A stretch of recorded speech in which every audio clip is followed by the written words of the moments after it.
After her break into the music scene in 2005, the world has watched Rihanna grow into one of the most successful women on the planet. But her rise to success was anything but easy. This superstar has faced her fair share of hardships. Here is Rihanna's tragic real-life story. Rihanna remembers growing up years in Barbados as being, in her words, just a little island girl riding bikes, running around barefoot, and flying kites in the cemetery. But her childhood home wasn't as free. Her father's drinking problems would lead to some extremely tense moments. She told Rolling Stone in 2011, Fridays would be scary because he would come home drunk, he'd get paid, and half of it would go toward alcohol. He'd walk in the door, and it was all eyes on him. The future pop star could feel the temperature in the house go up whenever domestic violence was around the corner. Previously telling ABC News, "My parents had a very abusive relationship. My dad was the abuser. He hit her on numerous accounts. I don't want to say normal, but it wasn't a surprise when it happened. She never went to the hospital. Domestic violence is not something that people want anybody to know." Though her mother was the primary victim of her father's outbursts, Rihanna recalled one time in particular when she was punished for wanting to stay at the beach 10 minutes longer. She told Rolling Stone, "He slapped me so hard, I ran home with his handprint on me. I couldn't believe it. My mother saw my face, how traumatized I was. You know how, when you know you did something wrong, and you deserve to get beat? This was out of nowhere." Rihanna is a musician first, but she's a powerful businesswoman as well. As noted by Rolling Stone, she's had huge endorsement deals in addition to her own perfumes, cosmetics, and fashion lines. Her upbringing as the oldest child in the family made her staunchly independent, and her father helped mold her into the woman she would become. She told Rolling Stone, "He taught me how to fish, how to swim, how to run, how to ride. He really toughened me up."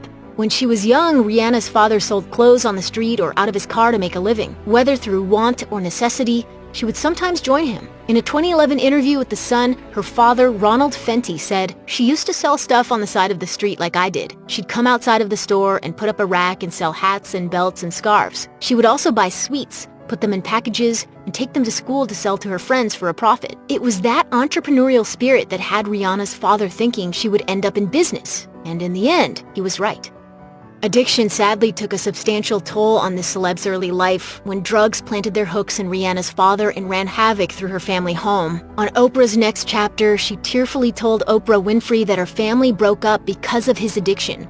According to The Mirror, her dad Ronald bought drugs even when money and food in the house were low. Rihanna admitted, "Even as a toddler, I learned that my mom and dad would argue when there was foil paper in the ashtray." When she was 9 years old, Rihanna walked in on her dad smoking crack. According to Rolling Stone, Ronald admitted to The Sun that he did in fact have a drug problem and that Rihanna had seen him take drugs in their house. He explained, "She was just a little kid and it made her look at me and other things differently. Around the same time we were walking down the street with the kids and there was a guy sleeping on the sidewalk. Her mother said to Rihanna, 'Your dad is going to end up like that.' I did not want my children to see me sleeping on the sidewalk, so I started making the changes." Rihanna's father would eventually beat his addiction, but it cost him his marriage and damaged his relationship with his children. He said, "I had to give up drugs for my family. I still kind of lost them." Rihanna is loved and admired around the world, but she didn't always feel loved as a child in Barbados. Her father was a descendant of a poor Irish community, the members of which were often referred to with derogatory names. Rihanna's last name, Fenty, was a common surname for this group of people. The future singer-songwriter also had a light complexion, and this combination led to teasing in school. In a 2009 interview with Allure, Rihanna explained, "I was cultured in a very black way, but when I got to school, I'm being called white. They would look at me and they would curse me out. I didn't understand." The future celeb didn't take it lightly, and she fought back, sometimes with her fists. She told Glamour, "I got teased my entire school life. What they were picking on, I don't even understand. It was my skin color. Then when I got older, it was about my breasts." The constant bullying she faced, however, helped shape her and prepare her for a life in the limelight, a life that can be cruel and unforgiving.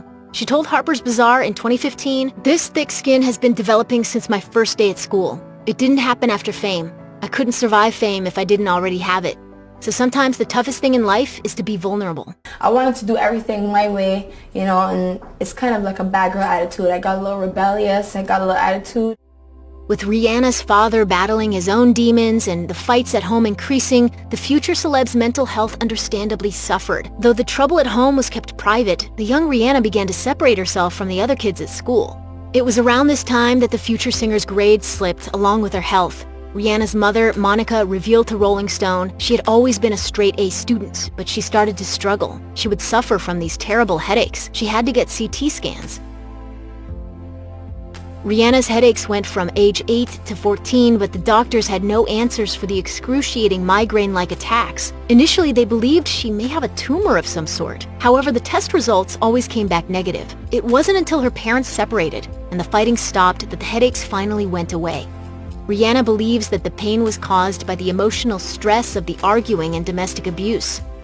In February 2009, the world was rocked by reports that Chris Brown had abused then-girlfriend Rihanna. TMZ later released photos of her battered face, and the abused singer became fodder for nearly every news outlet in the US, causing Rihanna to retreat from the public eye for months. She told ABC News, "When I realized that my selfish decision for love could result in some young girl getting killed, I could not be easy with that part.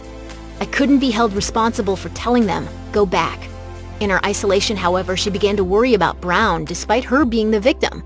She later explained to ABC News, "If I feel this depressed, then what is he going through? I had to protect him. I thought that I had to let him know, don't do anything crazy, like just hang in there. The whole world hates him now, his fans, his career, he lost me. I just need to let him know, don't do anything stupid." Eventually, the two reunited and Rihanna faced criticism for it.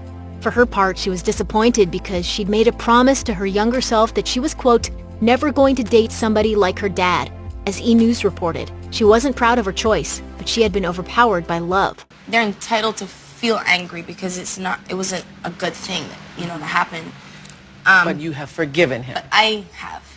The pair split once again in 2013. If you or someone you know is struggling with domestic abuse, please call or chat online with the National Domestic Violence Hotline at 1-800-799-7233. Many high-profile celebrities contend with rumors, from exaggerated tales to outright lies. For Rihanna, it seems that every single celebrity she talks to becomes the target of a reported relationship. While working on a Rolling Stone cover story, Rihanna happened to be in the same restaurant as Colin Farrell, someone she'd been rumored to be sending salacious texts. As Farrell left the restaurant, he stopped by the singer's table and jokingly said to her, "Our friends outside are gonna get some good mileage out of this. We're gonna be texting each other all night." The actor was right. The next morning, several tabloids suggested the two celebs ate dinner together and were romantically linked. To make matters worse, rumors have sometimes come from within. After Rihanna was assaulted by Chris Brown, her father sold information to the press. Rihanna later told Vogue in 2011, "That was the first time. My dad went to the press and just told them a bunch of lies, because he hadn't talked to me after that whole thing. He never called to find out how I was doing, if I was alive, nothing. He went straight to the press and got a check." That wouldn't be the last time either, as Ronald Fenty would later sell more gossip on his famous daughter. Rihanna wondered, "It really makes me question what I have become to my father. Like, what do I even mean to him?"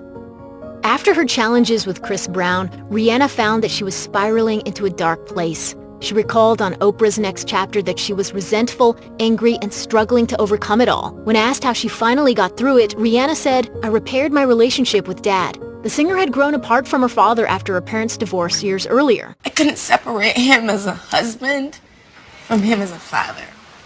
I felt like if he was a bad husband, he was a bad father. After the reconciliation, however, Rihanna and Ronald continued butting heads. In some cases, it wasn't personal, it was business. According to CNN, Rihanna discovered that her father and his business partner were allegedly using her name and brand, Fenty, to earn money. The singer and her representatives repeatedly asked the pair to stop. When that failed, they filed a lawsuit. According to the 2019 suit, Rihanna's father reportedly launched a production and talent company called Fenty Entertainment in 2017 and negotiated 15 unauthorized Rihanna shows, all totaling nearly $15.5 million.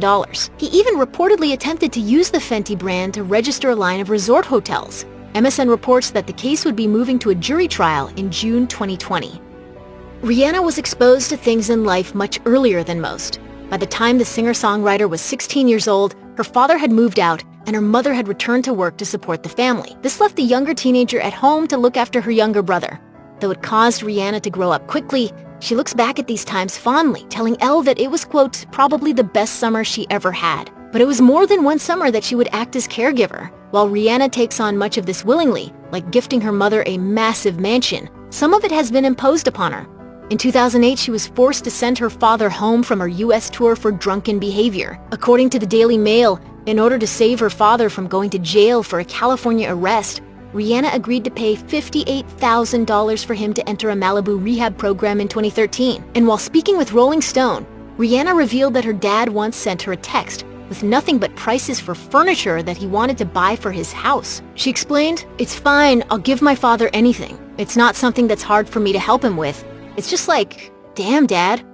Hi." If you have a crystal fact event you've covered, please drop a message on our comment section. You can as well get to us on our phone number +234 8032 312975. As the channel is Crystal Fact TV, it is for Crystal Fact information. Let your voice be heard, and don't forget to subscribe. Thanks.